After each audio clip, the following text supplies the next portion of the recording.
Bonjour à toutes et tous et bienvenue sur un nouvel épisode de la série pour créer un jeu facilement avec Bolt et Unity. On se retrouve aujourd'hui pour intégrer une nouvelle fonctionnalité à notre jeu, à savoir les points de vie. Je suis dans la toute première scène, et oui, on ne perd pas de temps, j'ai déjà appuyé sur Play, et vous voyez dans le coin supérieur gauche de l'écran qu'on a pour notre personnage 3 cœurs. Ces cœurs, bien évidemment, ils vont représenter la vie du personnage, et aujourd'hui, on va rendre ce visuel dynamique. C'est-à-dire que notre joueur aura un nombre de points de vie qui sera entre 0 et 3, et selon les points de vie qu'on a, on affichera donc ces cœurs qu'on a en haut à gauche. On aura donc un cœur rempli pour chaque point de vie qu'on a en notre possession, et s'il nous manque un point de vie, eh bien on affichera un cœur vide à la place. Ne perdons pas plus de temps, je vais arrêter le mode play et lançons-nous dans ce nouveau système. Je précise juste très rapidement qu'aujourd'hui on va traiter uniquement l'ajout des points de vie de notre personnage, que ce soit en termes techniques ou en termes visuels. Par contre, l'ajout du système de dégâts, on l'ajoutera qu'au prochain épisode, et une fois le système de dégâts ajouté, on pourra créer nos ennemis et les intelligences artificielles nécessaires. On a donc encore pas mal de choses à faire, mais commençons vraiment par la base, par les points de vie du personnage. Vous pouvez ouvrir la scène Level 1, donc notre premier niveau, et sélectionner directement le joueur. Sur le joueur, on va aller dans le component variable et on va en créer une nouvelle. Cette variable, on va l'appeler Elf pour la vie, et on va appuyer plus. Le type, ce sera integer, vu que le nombre de points de vie sera un nombre entier, et par défaut, on peut indiquer 3, vu qu'on aura 3 points de vie, donc 3 cœurs. Une fois cette variable ajoutée, on va remonter tout en haut dans l'inspecteur et faire override, apply all sur le joueur. Maintenant que cette variable elf existe sur la préfab de notre personnage, on va pouvoir se baser dessus, se baser sur cette valeur justement pour afficher le bon nombre de cœurs avec le bon visuel. Pour ça, on va aller se rendre dans notre scène HUD, HUD, dans laquelle, alors on clique sur save évidemment, dans laquelle nous avons donc les différents éléments qui composent notre HUD et donc nos cœurs. Dans la hiérarchie, on va pouvoir ouvrir l'objet HUD et on va sélectionner Row. À l'intérieur de Row se trouve un certain nombre d'objets et notamment Art 1, 2 et 3 qui sont simplement les 3 cœurs qu'on a dans notre barre là-haut. Donc le premier, le deuxième, le troisième. On va sélectionner Row et on va ajouter dans l'inspecteur un nouveau component qui sera une flow machine. Cette flow machine, on va la passer en source embed, donc on en avait déjà parlé, vu que c'est un objet qui n'est pas une préfab et qui n'existe qu'une seule fois, ce HUD plus généralement, eh bien on va créer le graphe directement comme ça dans la machine embed. Et ce graphe justement, on va le créer tout de suite. On peut supprimer la node start dont on n'aura pas besoin, mais on va garder la node update. Parce qu'on va vérifier en permanence le nombre de points de vie de notre personnage, et on va en permanence mettre à jour le HUD, mettre à jour le nombre de cœurs, selon la vie du personnage. Alors en termes de logique, ça va pas être particulièrement compliqué, mais vous allez le voir, on va ajouter pas mal de nodes. Donc suivez-moi bien, on va tout créer directement ensemble, et je ferai à la fin un petit récap de ce que fait ce graphe. Tout d'abord, un petit peu en dessous de la node update, on va faire un clic droit, et on va ajouter une nouvelle unit. On va ajouter get variable application, donc get application variable, et à l'intérieur on va aller récupérer notre variable, notre singleton player. Grâce à cette node on accède à notre joueur et donc à tout ce que ce joueur possède. Et on va notamment vouloir récupérer une information sur le joueur, c'est son nombre de points de vie. On va donc faire un clic droit juste à côté, on va ajouter une nouvelle unit, get object variable. On va connecter l'output de notre get variable application à l'input objet, parce que c'est sur l'objet qu'on passe qu'on a envie de récupérer une variable, et Bolt ne le sait pas, mais nous on le sait, sur cet objet existe une variable elf qu'on a créée tout à l'heure, et dont on va avoir besoin. Maintenant qu'on a récupéré le nombre de points de vie qui sont sur le joueur, donc c'est une valeur entre 0 et 3 logiquement, 3 pour 3 cœurs, 2 cœurs, 1 cœur et 0, quand il n'y a plus de cœur, donc quand il n'y a plus de points de vie. Et nous ce qu'on va vouloir faire, c'est simplement comparer les points de vie qu'on a à nos cœurs qu'on a ici. Si on se rend compte qu'effectivement le nombre de points de vie est à 3, alors on va pour chaque cœur remplir le visuel.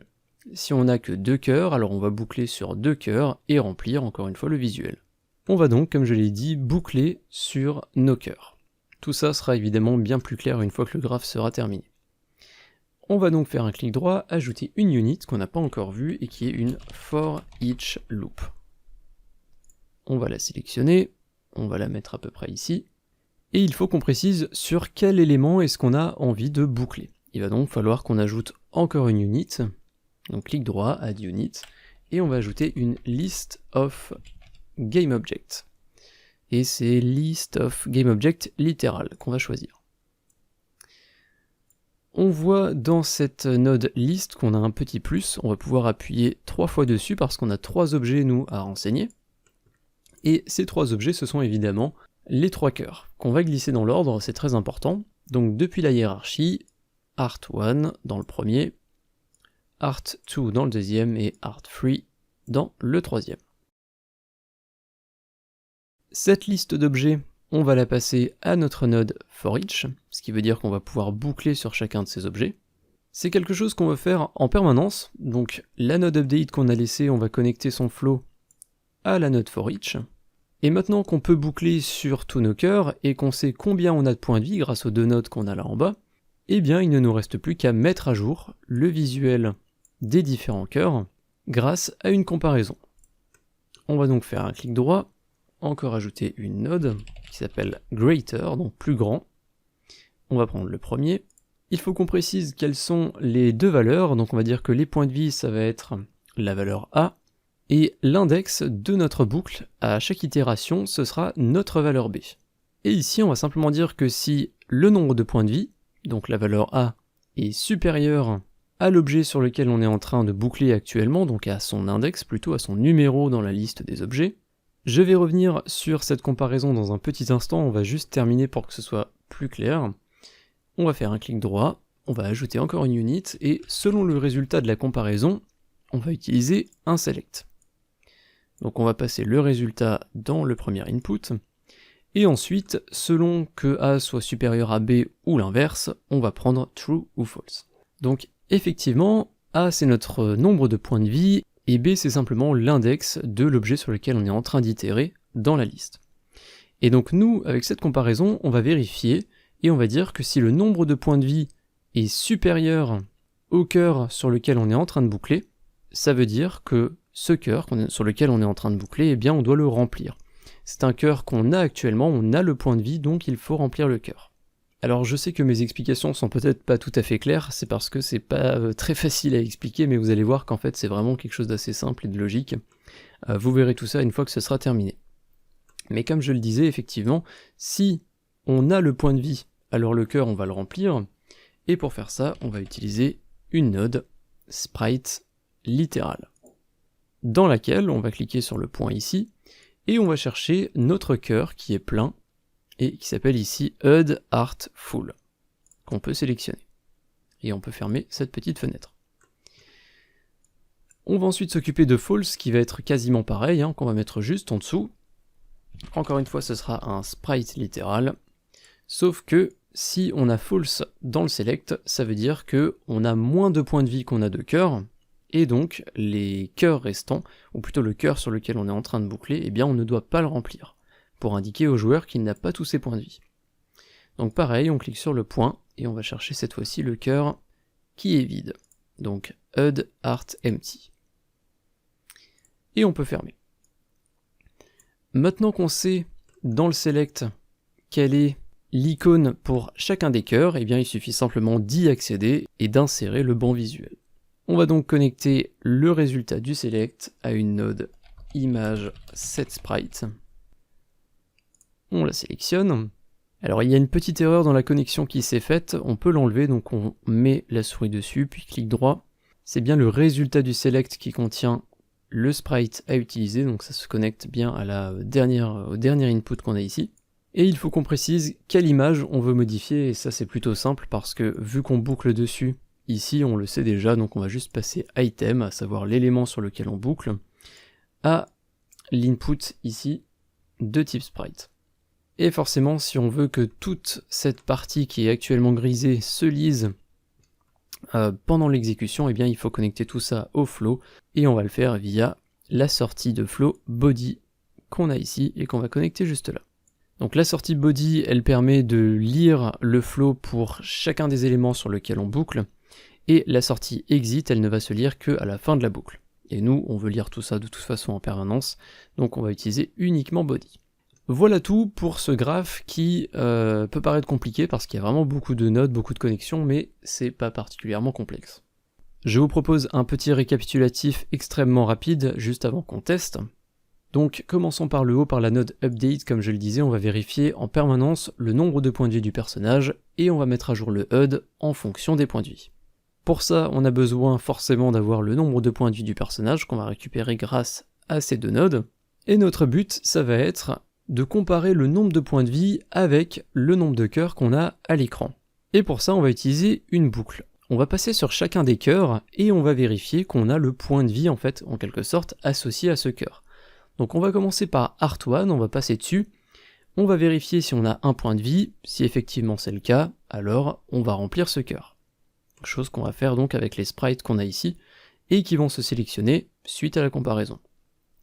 On passe ensuite au deuxième objet, donc on passe sur le cœur 2, est-ce qu'on a un deuxième point de vie? Si c'est le cas, on le remplit, sinon on ne le remplit pas. Et ensuite pareil pour le troisième cœur, on vérifie est-ce qu'on a 3 points de vie, si on en a 3, on le remplit, si on n'en a pas 3, on ne le remplit pas. Ou plutôt on va choisir le visuel du cœur qui est vide. Voilà donc pour la logique, hein, c'est vraiment pas compliqué et ça va être encore plus clair quand on va tester, ce qu'on va faire d'ailleurs tout de suite. Donc vous pouvez sauvegarder la scène, CTRL S pour le raccourci, ou File, Save, et ensuite on peut aller dans Scène et Level 1. On peut ensuite appuyer sur Play.